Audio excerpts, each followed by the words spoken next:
Welcome back to my channel. So in today's video, I want to talk about some uncommon money opinions. Now, these are going to be opinions based on my own personal beliefs when it comes to money, personal finance, and all of that jazz. And the reason why I wanted to make this video is because sometimes I feel like there are certain things that just aren't really being discussed in the personal finance space. So I want to share my personal opinions and you can see if you agree with them or not. Okay, so the first uncommon money opinion I have is the fact that budgeting can help you regardless of your financial status. Now, I wanted to make this point because honestly, I'm getting a little bit tired of seeing so many different influencers or just people in the social media space bashing budgeting, where they're basically saying that budgeting sucks, it restricts you, or they're just saying that budgeting is basically made for poor people and that's it. And I'm always confused with this statement because if you think about companies, and I'm even talking about big companies out there who have lots of cash and they're highly profitable, those companies will likely have budgets. They will have some form of financial plan for their specific company. So when people are saying that budgeting is useless or the fact that budgeting is only for poor or broke people, I don't agree with that at all. Because if big companies who have lots of cash and are making money see the importance of budgeting, why would I not then see the importance of budgeting when it comes to my own personal finances? And I actually think that a lot of people that maybe don't agree with budgeting probably have specific thoughts on the budget. So for example, if you feel like the budget is something that's supposed to just control you and it's supposed to restrict you and stop you from spending, then of course you're not going to see the value in budgeting. Whereas if you genuinely feel like the budget is pretty much just a financial plan to help you navigate your finances and understand what's going where, allowing you to spend your money, well then you're going to see the budget very differently. So if there are people surrounding you on social media telling you that you shouldn't have a budget for whatever reason, I would almost question where their thoughts are coming from. If they generally have all of these negative thoughts around the budget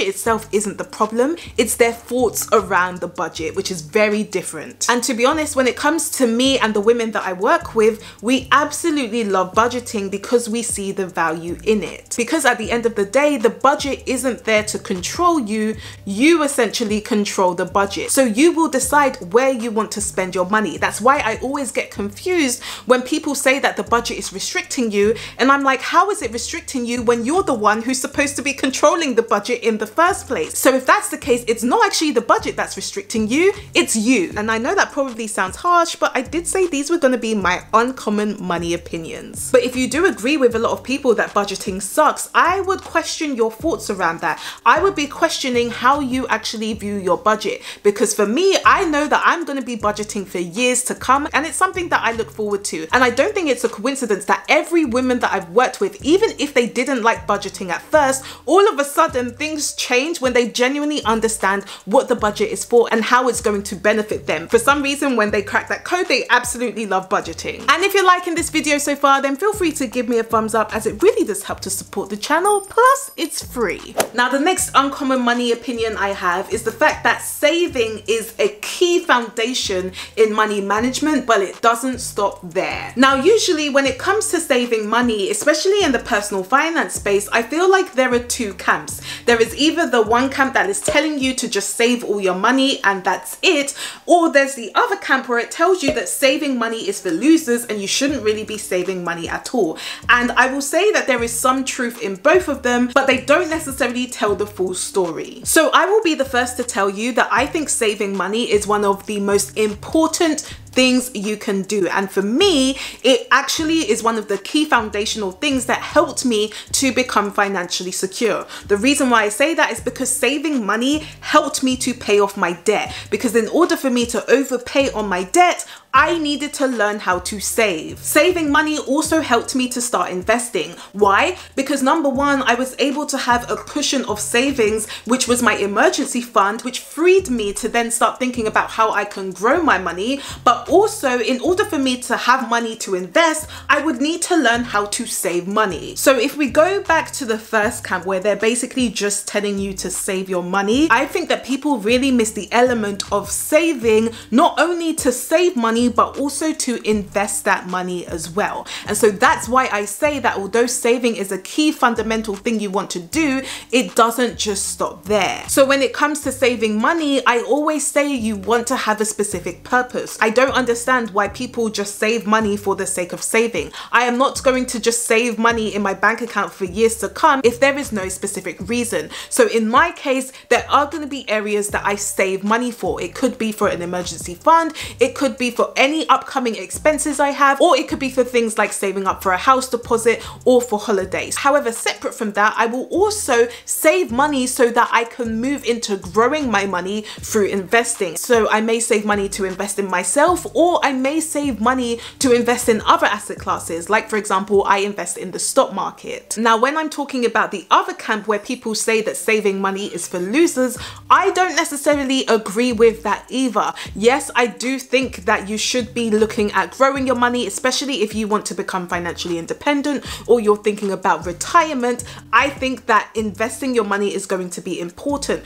But at the same time, I still think that having the ability to save will help you also have money to invest. And at the same time, you want to be sure you do have some savings as well, because especially if you're thinking about investing your money, you're not always guaranteed to make money. So you want to make sure that you mitigate those risks. So if you're confused about whether you should be saving money or you shouldn't be saving money, what I would say is you really want to think about the purpose of saving. So what is the specific reason? There are going to be times where you do want to save money and it's important, but there are also going to be times where you want to save but to invest and grow that money instead. Now, if you want to learn more about when you should be saving money and when you should think about investing money, I do have a free money management guide which takes you through the steps in terms of the things that you may want to save for versus what you will want to invest for. So make sure you check that out if you haven't already. I'll leave the link up here for you and in the description below. Now, the next uncommon money opinion I have is the fact that making money will not fix all of your problems. Now, before I go on, let me be clear, because I'm not saying that I don't want you to make more money. In fact, I think making more money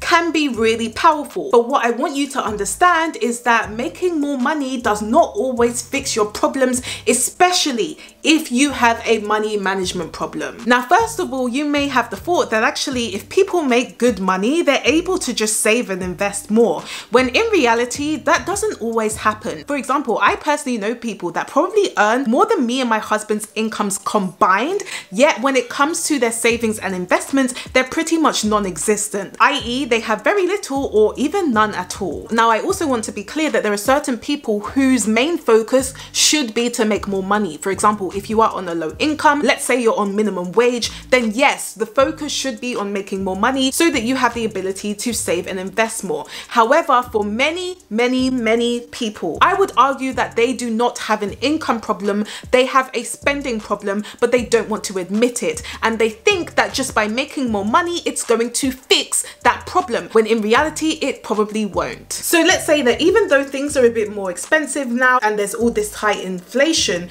if you have still been able to pay your bills and you've still been able to do discretionary spending, like for example, going out to eat, maybe you've even booked a couple of holidays, but you're still struggling to save money, well, making more money is not necessarily going to help you save more money. In reality, you may then end up spending it instead because you have not built the habits of being able to save and invest your money. So when people are always saying that all you need to do is just learn how to make more money and everything will be fine, I honestly don't understand that, because if not, we would not have people earning 6 figures still living paycheck to paycheck. So if you earn a good amount of money but you still haven't been able to save or invest your money, and you're trying to use the fact that making more money is going to help you, I would probably rethink that, because it's not necessarily going to fix your problem. And that's why I always say you want to learn how to control the money that you have, so when you do that, as soon as you now start to make more money, all it does is accelerate your progress, and it's then going to benefit you where you're able to buy more assets to then put even more money in your pocket, rather than doing what most people do, which is make more money but then end up buying liabilities, which will then unfortunately take more money out out of their pocket. Now, the fourth uncommon money opinion I have is the fact that I don't think people should solely be using their house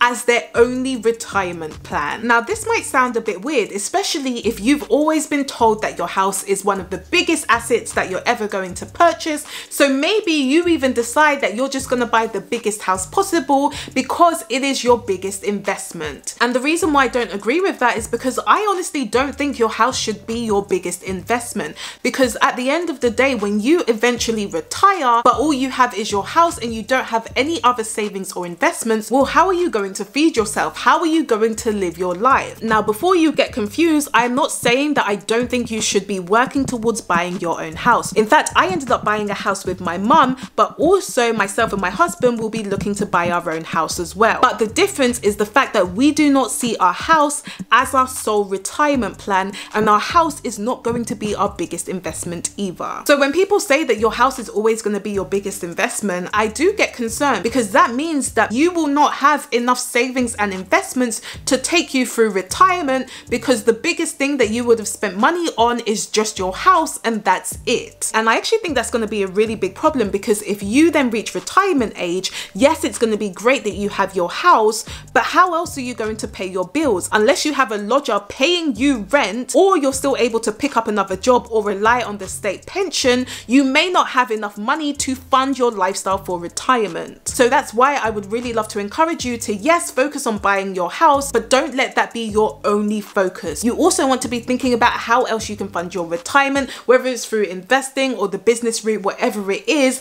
I'm just saying, don't solely focus on the house. Now, the next uncommon money opinion I have is the fact that I think everyone should be striving for financial independence. Now, in case you don't know what financial independence is, in my own words, it's pretty much the ability to have your expenses paid for without you necessarily having to trade time for money. So basically having your bills and expenses paid for without you physically having to work. Now, whilst you may think that financial independence is probably something that's nice to have, I genuinely feel like it's something that we should all be striving for, not just because of the fact that you have the option to stop working, but if anything, it's for that added financial security. Because let's be real, when it comes to job security, things can change instantly. I mean, if we go back to 2020, so many people got laid off and they were then worried about how they were going to pay their bills. And that's why I actually think that striving for financial independence is even more important, because at least it will just give you that added financial security.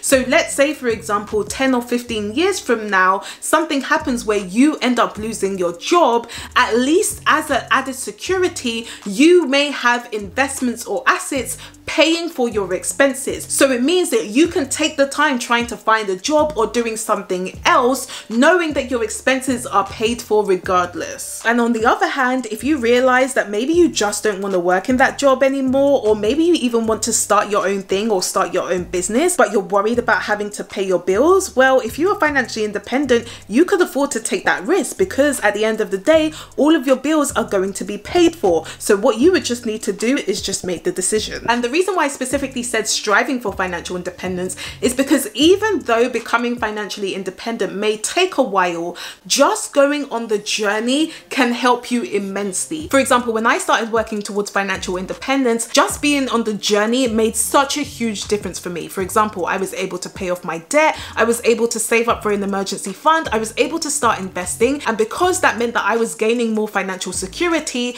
I was still able to take more risks, like quitting my job for a good 6 months, because I had money in the bank. Now, if you would love the idea of becoming financially independent, but you're just a bit confused in terms of where you should be starting, what you should be doing, how much you should be saving versus investing, then make sure you do check out my one-on-one coaching, because what I can do is essentially help you create a full-on roadmap to help you understand realistically how you can become financially independent and how you can get started as well, even if you are a complete beginner. So make sure you do check that out if you haven't already. What you can do is just book a free call to find out more about the program. So I'll make sure it's linked up here for you and in the description below. And I would also argue that especially if you come from a Western country, then you have the ability to become financially independent. But what's important is that you will need to make that choice, and then you want to start thinking how you can start working towards it. But I would definitely encourage you not to let your current circumstances stop you from at least trying to work towards financial independence. So if you did like this video, then please do give me a thumbs up if you haven't already, and let me know in the comments, were there any uncommon money myths that you resonated with? I do post every Tuesday, so if you would like to know more, then of course you can subscribe to my channel, and I will see you guys next Tuesday.